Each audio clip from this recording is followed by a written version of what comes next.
ओम शांति। ओम शांति। ओम शांति।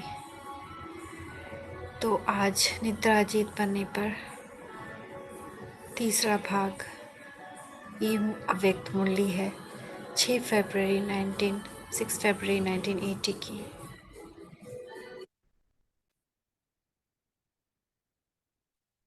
वो आज कल पहले वाले सिकिलदे अति लाडले स्नेही और सहयोगी शक्ति स्वरूप बच्चों से मिलने के लिए आए हैं।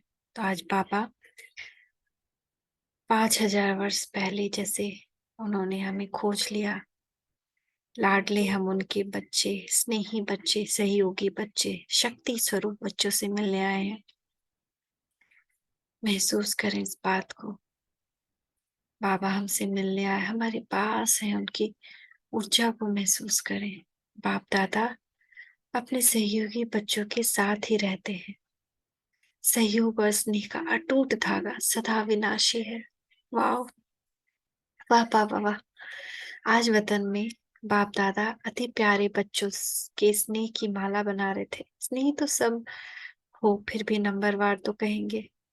आज हर एक बच्चों की विशेषताओं के आधार पर नंबर बना रहे थे। कई बच्चों में विशेषताएं इतनी देखी जो बिल्कुल बाप समीप रतन दिखे। कई बच्चे विशेषताओं को धारण करने में मेहनत करने वाले भी देखे, जो मेहनत देखकर बाप को भी रहम आता है। मेरे बच्चे और मेहनत, क्योंकि सबसे ज्यादा मेहनत अशरीरी बनने में देखी। बाप दादा आपस में बोले कि अशरीरी आत्मा को अशरीरी बनने में मेहनत क्यों?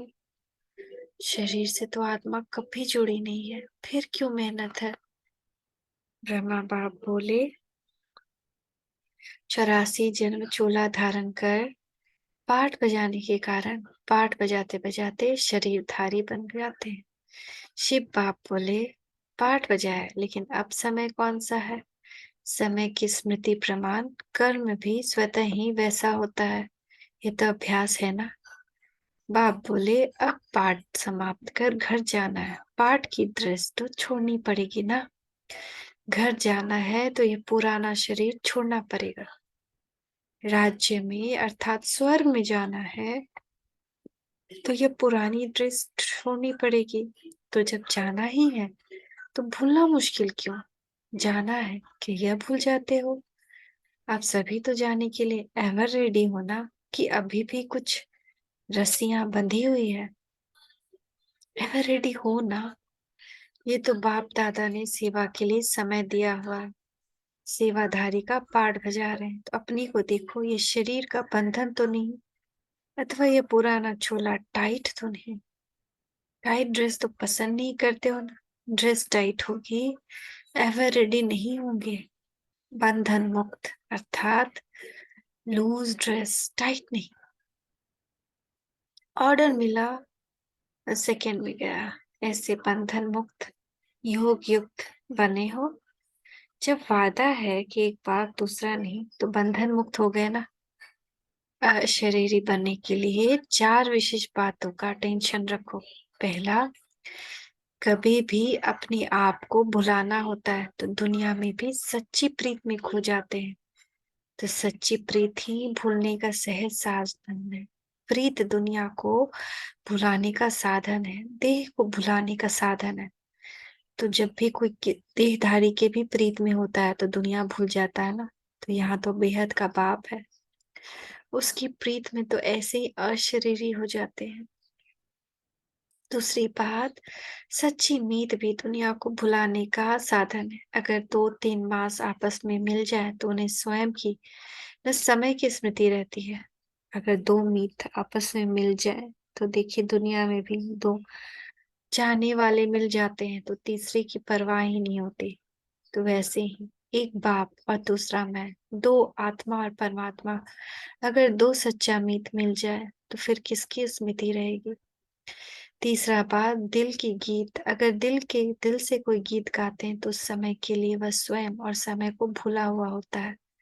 और चौथी बात, यथार्थ रीत, अगर यथार्थ रीत है तो अशरीरी बनना बहुत सहज है। रीत नहीं आती तो मुश्किल होता है। तो क्या हुआ? एक हुआ प्रीत मीत, गीत रीत। एक तू जो मिला, सारी दुनिया मिली, खेला तो मेरा दिल, सारी दुनिया खेली। इन चारों ही बातें बातों के अब आप तो सभी अनुभवी हो ना, प्रीत के भी अनुभवी हो। बाप और आप तीसरा ना कोई, बाप मिला माना सब कुछ मिला, बाकी कम। बाप और आप तीसरा ना कोई, बाप मिला माना सब कुछ मिला, बाकी काम ही क्या रहा। प्रभु प्रीत, ये तो आज भी भक्त कीर्तन करते रहते हैं, सिर्फ प्रीत में के गीत में ही खो जाते हैं। तो सोचो प्रीत निभाने वाले कितने खोए हुए होंगे। प्रीत की तो अनुभवी हो ना, विपरीत बुद्धि से प्रीत बुद्धि हो गए हो ना। तो जहाँ प्रभु प्रीत है वहां अशरीर बनना क्या लगता है। प्रीत के आगे अशरीर बनना एक सेकंड का खेल के समान है। बाबा बोले बोला और शरीर भूला। बाबा शब्द ही पुरानी दुनिया को भूलने का आत्मिक बॉम्ब है। बिजली बंद हो गई, जैसे वह स्विच बदली होने का खेल दिखा है, ऐसे वह स्मृति का स्विच है। बाप का स्विच ऑन और देह की दुनिया की स्मृति का स्विच ऑफ। यह एक सेकंड का खेल। मुख से बाबा बोलने में भी टाइम लगता है, लेकिन स्मृति में लाने में कितना समय लगता है। तो प्रीत में रहना अर्थात अशरीरी सहज बनना। मोहब्बत में मेहनत नहीं, ऐसे सबसे सच्चा मीत जो शमशान के आगे भी साथ जाए। शरीरधारी मीत तो शमशान तक ही जाएंगे, तो वे दुख हरता सुख हरता नहीं बन सकेंगे। थोड़ा बहुत दुख के समय सहयोगी बन सकते हैं, सहयोग दे सकते हैं, लेकिन दुख हर नहीं सकते। तो सच्चा मीत मिल गया ना, सदा इसी अविनाशी मीत के साथ रहो, तो मोहब्बत में मेहनत खत्म हो जाएगी। जब मोहब्बत करना आता है तो मेहनत क्या क्यों करते हो।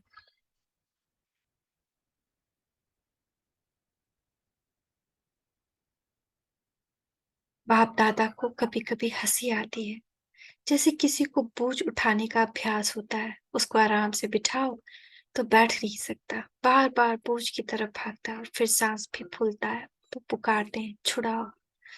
तो सदा पीत प्रीत और मीत में रहो तो मेहनत समाप्त हो जाएगी। मीत से किनारा नहीं करो, सदा के साथी बनकर चलो। ओ साथी रे, तेरे बिना भी क्या जीना। ऐसे ही बाप दादा द्वारा प्राप्त हुई सर्व प्राप्तियों के गुणों के गीत सदा गाते रहो। बाप की महिमा व आपकी महिमा के कितने गीत हैं। इस गीत की मिजाज भी ऑटोमेटिकली चलते हैं। जितना जितना गुणों की महिमा के गीत गाएंगे तो खुशी के साथ साथ साज स्वतः बजते रहेंगे। यह भी गीत गाने वाले आए हैं, भरत व्यास आदि आए। आपके साज तो दूसरे हैं, ये खुशी के साज है। ये कभी खराब नहीं होते जो रिपेयर करना पड़े। तो सदा ऐसे गीत गाते रहो। यह गीत गाना तो सबको आता है ना, तो गीत सदा गाते रहो तो सहज ही अशरीरी बन जाएंगे। बाकी रही रीत, यथार्थ रीत सेकंड की रीत है।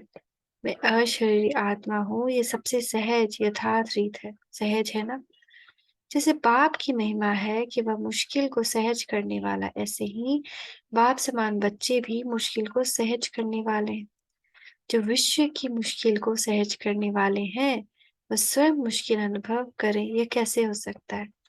इसीलिए सदा सर्व सहज योगी, अहम नहीं वहम नहीं लेकिन रहम करो।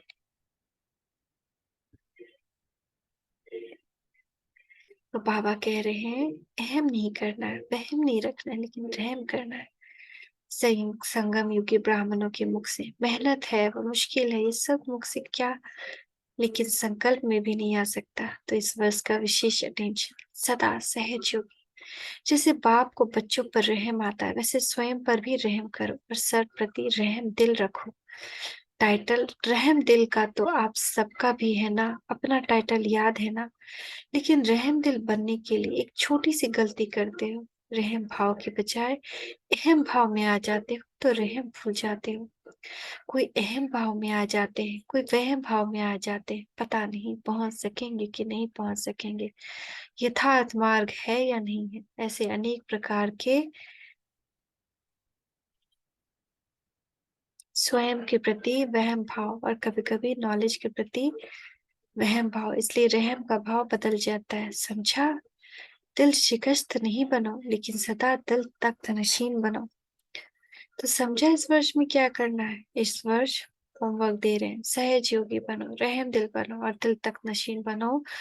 तो सदा भाग्य विधाता बाप ऐसे आज्ञाकारी बच्चों को अमृत वेले रोज सफलता की तिलक लगाते रहेंगे। यह भी तिलक का गायन है ना, कि भक्तों को भगवान तिलक लगाने आया। तो इस वर्ष आज्ञाकारी बच्चों को स्वयं बाप आपकी सेवा स्थान अर्थात तीर्थ स्थान पर सफलता की तिलक देने आए। बाप तो रोज चक्र लगाने आते ही हैं, अगर बच्चे सोए हुए हैं तो वह उनकी गफलत है ना। तो बाबा हमेशा आते हैं, जैसे दिवाली में जगह जगह ज्योति लगा कर रखते हैं, सफाई भी करते हैं, आवाहन करते हैं, स्वच्छता प्रकाश और आवाहन। वह लक्ष्मी का आवाहन करते हैं, लक्ष्मी की रचयिता का आवाहन है। तो ज्योति जगा कर बैठो, तब बाप आएंगे। कईयों को जगाते भी हैं, फिर सो जाते हैं, आवाज भी अनुभव करते हैं, फिर भी अलवेलेपन की नींद में सो जाते हैं। सत्युग में सोना ही सोना है, डबल सोना है, इसलिए अभी जागती ज्योति बनो। ऐसे नहीं कि सोने के संस्कार से वहां सोना मिलेगा, जो जागेगा वह सोना पाएगा। अलबेलेपन की नींद भी तब आती है जब विनाश काल भूल जाते हैं। भक्तों की पुकार सुनो, दुखी आत्माओं की दुख की पुकार सुनो, प्यासी आत्माओं की प्रार्थना की आवाज सुनो, तो कभी भी नींद नहीं आएगी। तो इस वर्ष अलबेलेपन की नींद को तलाक देना, तब भक्त लोग आप साक्षात्कार मूर्तियों का साक्षात्कार करेंगे। तो इस वर्ष साक्षात्कार मूर्त बन भक्तों को साक्षात्कार कराओ। ऐसे चक्रवर्ती बनो, ऐसे सदा प्रीत निभाने वाले, सच्चे मीत के साथ रहने वाले, सदा प्राप्तियों और गुणों की महिमा के गीत गाने वाले, सदा सेकंड की यथार्थ रीत द्वारा सहज योगी बनने वाले, सदा रहम दिल मुश्किल को सहज बनाने वाले निद्राजीत चक्रवर्ती बच्चों को बाप दादा का याद प्यार और नमस्ते। हम निद्राजीत बच्चों का, चक्रवर्ती बच्चों का बाप दादा को याद प्यार नमस्ते। शुक्रिया बाबा, शुक्रिया। नमस्ते बाबा, नमस्ते। ओम शांति, ओम शांति, ओम शांति। 2 जनवरी 1990 की मुरली है, अव्यक्त मुरली, सारे ज्ञान का सार स्मृति। अव्यक्त बाप दादा अपने समर्थ बच्चों प्रति बोले, असमर्थ बाप अपने चारों ओर के सर्व समर्थ बच्चों को देख रहे हैं। हर एक समर्थ बच्चा अपनी समर्थी प्रमाण आगे बढ़ रहे हैं। इस समर्थ जीवन अर्थात सुखमय श्रेष्ठ सफलता संपन्न अलौकिक जीवन का आधार क्या है? आधार है एक शब्द, स्मृति। वैसे भी सारे ड्रामा का खेल ही है विस्मृति और स्मृति का। इस समय स्मृति का खेल चल रहा है। बाप दादा ने आप ब्राह्मण आत्माओं को परिवर्तन किस आधार पर किया? सिर्फ स्मृति दिलाई कि आप आत्मा हो, न कि शरीर। इस स्मृति से कितना अलौकिक परिवर्तन कर लिया, सब कुछ बदल गया ना। मानव जीवन की विशेषता ही है स्मृति, बीज है स्मृति, जिस बीज से वृत्ति दृष्टि कृति सारी स्थिति बदल जाती है। इसलिए कहा जाता है जैसी स्मृति वैसी स्थिति। बाप ने फाउंडेशन स्मृति को ही परिवर्तन किया। जब फाउंडेशन श्रेष्ठ हुआ तो स्वतः ही पूरी जीवन श्रेष्ठ हो गई। कितनी छोटी सी बात का परिवर्तन किया कि तुम शरीर नहीं आत्मा हो। इस परिवर्तन होते ही आत्मा मास्टर सर्वशक्तिमान होने के कारण स्मृति आते ही समर्थ बन गई। अब यह समर्थ जीवन कितना प्यारा लगता है। स्वयं भी स्मृति रूप स्वरूप बने और औरों को भी यही स्मृति दिलाए। क्या से क्या बना देते हो। इस स्मृति के से संसार ही बदल लिया। यह ईश्वरीय संसार कितना प्यारा है। चाहे सेवा अर्थ संसारी आत्माओं के साथ रहते हो, लेकिन मन सदा अलौकिक संसार में रहता है। इसको ही कहा जाता है स्मृति स्वरूप। कोई भी परिस्थिति आ जाए, लेकिन स्मृति स्वरूप आत्मा समर्थ होने के कारण परिस्थिति को क्या समझती है? ये तो खेल है, कभी घबराएगी नहीं। भले कितनी भी बड़ी परिस्थिति हो, लेकिन समर्थ आत्मा के लिए मंजिल पर पहुंचने के लिए यह सब रास्ते के साइड सीन्स हैं, अर्थात रास्ते के नजारे हैं। साइड सीन्स तो अच्छी लगती है ना, खर्चा करके भी साइड सीन देखने जाते हैं। यहाँ भी आजकल आप वो दर्शन करने आते हो ना, अगर रास्ते में साइट सीन्स ना हो तो वह रास्ता अच्छा लगेगा? बोर हो जाएंगे। ऐसे स्मृति स्वरूप समर्थ स्वरूप आत्मा के लिए परिस्थिति कहो, पेपर कहो, विघ्न कहो, प्रॉब्लम्स कहो, सब साइड सीन्स है। स्मृति में है यह मंजिल के साइड सीन्स, अनगिनत बार पार की है, नथिंग न्यू। इसका भी फाउंडेशन क्या हुआ? स्मृति। अगर यह स्मृति भूल जाती है अर्थात फाउंडेशन हिला तो जीवन की पूरी बिल्डिंग हिलने लगती है। आप तो अचल है ना। सारी पढ़ाई के चारों सब्जेक्ट का आधार भी स्मृति है। सबसे मुख्य सब्जेक्ट है याद। याद अर्थात स्मृति में मैं कौन, बाप कौन। दूसरा सब्जेक्ट है ज्ञान। रचता और रचना का ज्ञान मिला, उसका भी फाउंडेशन स्मृति दिलाई ना। अनादि क्या हो, आदि क्या हो, वर्तमान समय क्या हो। ब्राह्मण सो फरिश्ता, फरिश्ता सो देवता, और भी कितनी स्मृतियां दिलाई है, तो ज्ञान की स्मृति हुई ना। तीसरी सब्जेक्ट है दिव्य गुण। दिव्य गुणों की भी स्मृति दिलाई। क्या ब्राह्मणों में यह गुण है, गुणों की लिस्ट भी स्मृति में रहती है। तब समय प्रमाण उस गुण को कार्य में, कर्म में लगाते हो। कोई समय स्मृति कम होने से क्या रिजल्ट होती है? समय पर गुण यूज नहीं कर सकते। जब समय बीत जाता है फिर स्मृति में आता है तो यह नहीं करना चाहता था लेकिन हो गया, आगे ऐसा नहीं करेंगे। तो दिव्य गुणों को भी कर्म में लाने के लिए समय पर स्मृति चाहिए। अभी ऐसे अपने पर भी हंसते हो, वैसे भी कोई बात व कोई चीज समय पर भूल जाती है तो समय क्या हालत होती है? चीज है लेकिन फिर भी समय पर याद नहीं आती है तो घबराते हो ना। ऐसे ही यह भी समय पर स्मृति न होने के कारण कभी कभी घबरा जाते हो। तो दिव्य गुणों का आधार क्या हुआ? सदा स्मृति स्वरूप, निरंतर और नेचुरल। दिव्य गुण सहज हर कर्म में, कार्य में लगता रहेगा। चौथी सब्जेक्ट है सेवा। अगर इसमें भी अगर स्मृति स्वरूप नहीं बनते कि मैं विश्व कल्याणकारी आत्मा निमित्त हूँ तो सेवा में सफलता नहीं पा सकते। सेवा द्वारा किसी को, आत्मा को स्मृति स्वरूप नहीं बना सकते। साथ साथ सेवा है ही स्वयं की और बाप की स्मृति दिलाना। तो चार ही सब्जेक्ट का फाउंडेशन स्मृति हुआ ना। सारे ज्ञान के सार एक शब्द हुआ स्मृति। इसलिए बाप दादा ने पहले ही सुना दिया कि लास्ट पेपर का क्वेश्चन भी क्या आने वाला है। लंबा चौड़ा पेपर नहीं होना है, एक ही क्वेश्चन पेपर होना है और 1 सेकंड का पेपर होना है। क्वेश्चन कौन सा होगा? नष्टो मोहा स्मृति स्वरूप। क्वेश्चन भी पहले से ही सुन लिया है ना, तो फिर सभी पास होनी चाहिए। सभी नंबर 1 पास होंगे, नंबर वार पास होंगे, नंबर 1 पास होंगे। डबल विदेशी किस नंबर में पास होंगे? तो नंबर 1 तो माला को खत्म कर दे या अलग माला बना दे। उमंग तो बहुत अच्छा है, डबल फॉरेनर्स को विशेष चांस है लास्ट सो फास्ट जाने का। यह मार्जिन है, अलग मालाएं बनाए तो पिकनिक के स्थान बनेंगे, वहां जाना पड़ेगा। यह पसंद हो तो माला, अलग माला बनाए। आप लोगों के लिए माला में आने की मार्जिन रखिए, आ जाएंगे। अच्छा, सभी टीचर्स तो स्मृति स्वरूप है ना।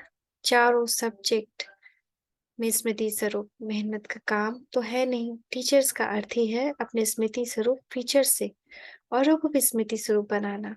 आपके फीचर्स ही औरों को स्मृति दिलाए कि मैं आत्मा हूँ, मस्तक पर देखे हूँ चमकती हुई आत्मा व चमकती हुई मणि। जैसे सांप की मणि देखकर सांप की तरफ कोई का ध्यान नहीं जाएगा, मणि की तरफ जाएगा। ऐसे अविनाशी चमकती हुई मणि को देखते भान स्मृति में नहीं आए, अटेंशन स्वतः ही आत्मा की तरफ जाए।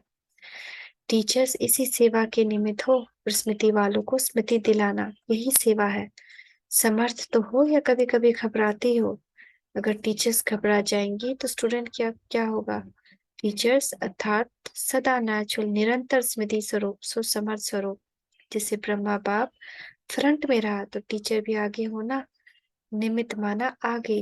जैसे सेवा प्रति समर्पण होने की हिम्मत रखी, समर्थ बनी, तो यह स्मृति क्या है? यह तो त्याग का भाग है। त्याग कर लिया, अभी भाग्य की क्या बड़ी बात है? त्याग तो किया, लेकिन त्याग त्याग नहीं, क्योंकि भाग्य बहुत ज्यादा है। त्याग किया, सिर्फ सफेद साड़ी पहनी, वह तो और भी ब्यूटीफुल बन गई। फरिश्ते बढ़िया बन गई हो, और क्या चाहिए? बाकी खाना पीना छोड़ा, वह तो आजकल डॉक्टर्स भी कहते हैं ज्यादा नहीं खाओ, कम खाओ, सादा खाओ। आजकल तो डॉक्टर्स भी खाने नहीं देते। बाकी क्या छोड़ा? पहनना छोड़ा। आजकल तो गहनों के पीछे छोड़ लगते हैं। अच्छा किया जो छोड़ दिया, समझदारी का काम किया। इसलिए त्याग का पदम गुना फल मिल गया। अच्छा, अभी अभी बाप दादा को एथेंस वाले याद आ रहे। एथेंस में सेवा का बड़ा कार्यक्रम चल रहा है। वह भी बहुत याद कर रहे हैं। जब कोई विशाल कार्य होता है, बेहद के कार्य में बेहद का बाप और बेहद का परिवार याद जरूर आता है। तो बच्चे, जो भी बच्चे गए हैं, हिम्मत वाले बच्चे हैं, जो निमित्त बने हैं, उन्हों को ही हिम्मत कार्य को श्रेष्ठ और अचल बना देती है। बाप के स्नेह और विशेष आत्मा की शुभकामना बच्चों के साथ है। बुद्धिमानों की बुद्धि किसी द्वारा भी निमित्त बनाए अपना कार्य निकाल देते हैं। इसलिए बेफिक्र बादशाह बन, लाइट हाउस माइट हाउस बन, शुभकामना के वाइब्रेशन फैलाते चलो। हर एक सर्विसुअल बच्चों को बाप दादा नाम विशेषता सहित याद प्यार दे रहे हैं। अच्छा, सदा स्मृति स्वरूप समर्थ आत्माओं को, सदा स्मृति स्वरूप बन हर परिस्थिति को साइड सीन अनुभव करने वाले विशेष आत्माओं को, सदा बाप समान चारों ओर स्मृति की लहर फैलाने वाले महावीर बच्चों को, सदा तीव्र गति से पास विथ ऑनर होने वाले महारथी बच्चों को बाप दादा का याद प्यार और नमस्ते। नमस्ते बाबा, नमस्ते। शुक्रिया बाबा, शुक्रिया। सदा अपने भाग्य को देख हर्षित होते हो ना? सदा वाह वाह के गीत गाते हो? हाय हाय के गीत समाप्त हो गए या कभी दुख की लहर आ जाती है? दुख के संसार से न्यारे हो गए हो, बाप के प्यारे हो गए, इसलिए दुख की लहर स्पर्श नहीं कर सकती। चाहे सेवा अर्थ रहते भी हो, लेकिन कमल समान रहते हो। कमल पुष्प कीचड़ से निकल नहीं जाता, कीचड़ में ही होता है, पानी में होता है, लेकिन न्यारा होता है। तो ऐसे न्यारे बने हो। न्यारे बनने की निशानी है, जितना न्यारे उतना बाप के प्यारे बनेंगे। स्वतः ही बाप का प्यार अनुभव होगा और वह परमात्मा प्यार छत्र छाया बन जाएगी। जिसके ऊपर छत्र छाया होता है वह कितना सेफ रहता है। जिसके ऊपर परमात्मा छत्र छाया, उसको कोई क्या कर सकते हैं। इसलिए फकुर में रहो कि हम परमात्मा छत्र छाया में रहने वाले हैं। अभिमान नहीं, लेकिन रूहानी फकुर है। बॉडी कॉन्शियस होगा तो अभिमान आएगा, आत्मा अभिमानी होंगे तो अभिमान नहीं आएगा, लेकिन रूहानी फकुर होगा। और जहाँ फकुर होता है वहां विघ्न नहीं हो सकता। या तो फिक्र है या फकुर, दोनों साथ नहीं होते। दाल रोटी अच्छे से अच्छे देने के लिए बाप दादा बंधा हुआ है। रोज 36 प्रकार के व्यंजन नहीं देंगे, लेकिन दाल रोटी प्यार की जरूर मिलेगी। निश्चित है, इसको कोई टाल नहीं सकता। तो फिक्र किस बात की? दुनिया में फिक्र रहता है कि हम क्या खाएं, पीछे वाले भी खाएं।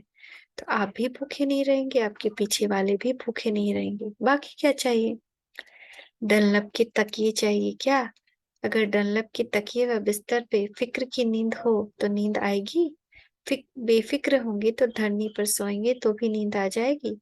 बाहों को अपना तकिया बना लो तो भी नींद आ जाएगी। जहाँ प्यार है वहां सूखी रोटी भी 36 प्रकार का भोजन लगेगी। इसलिए बेफिक्र बादशाह हो या बेफिक्र रहने की बादशाही, सब बादशाहियों से श्रेष्ठ है। अगर ताज पहनकर बैठ गए और फिक्र करते रहे तो तख्त हुआ या चिंता हुई?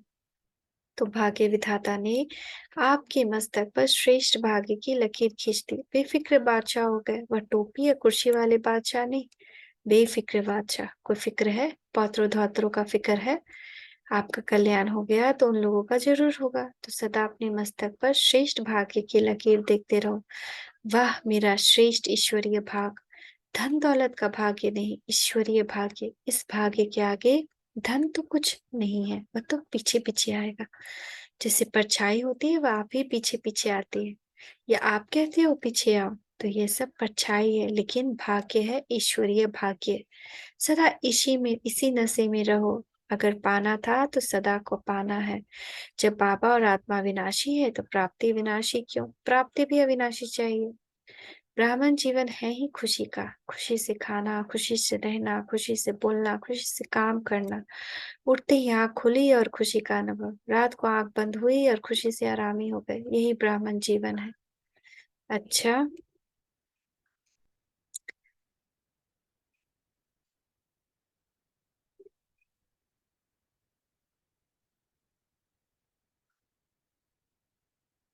ओम शांति, ओम शांति, ओम शांति।